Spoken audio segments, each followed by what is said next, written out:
right, we've hit chapter 12 and it's super short. So I'm going to finish the book right now if you guys are ready, okay? Here we go, chapter 12. The little cave turned out to be much bigger than we thought.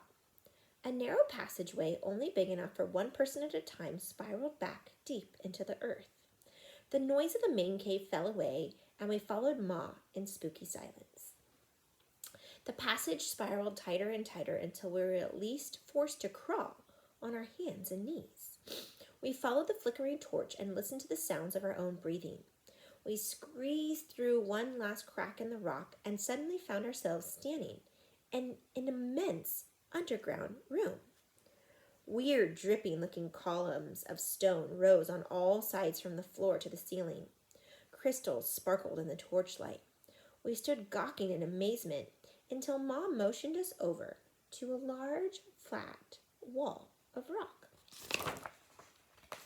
She pointed to the wall and said, "Sam, Joe, Fred." We looked and saw a spiral of painted stars, moons, handprints, and 3 stick figures on the cave wall. "It's the painting," said Fred. "It must be the very first version of the book," I said. "It's a miracle," said Sam.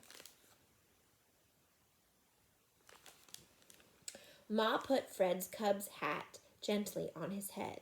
She touched each of us on the head, and I could have sworn she said, "Emma, Eenie, Mina, Mina." Then she stepped back, and with a wave of her torch, she said, "Mo." The flame flickered. A familiar green mist started to swirl around the cave. Ma raised both arms and laughed, and before we could say a word of thanks or goodbye, we were swallowed up and gone. All right, chapter 13. Sam sneezed. The green mist melted away, and Fred, Sam, and I were standing back in my room, loaded with equipment and fully clothed, as if we had not been anywhere. Fred shook his head and pulled on his cub's hat. I felt something in my hand and looked down, and there I was, holding the book. Sam cleaned his glasses, then looked at my clock and calendar.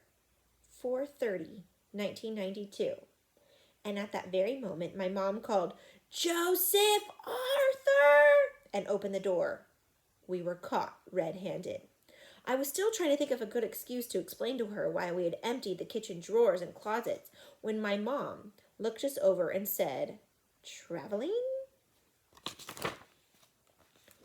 We. My mom looked at the book in my hands and shook her head. "I don't know what your uncle was thinking when he gave you that present." "Well, you see, Mom, we were just getting ready to go, camping," I said. "Yeah, that's it," said Fred. "We were going camping." Sam looked around the room and pretended to clean his glasses again. My mom looked at the 3 of us over once more and shook her head. "But I suppose he was about your age when I first showed him the book."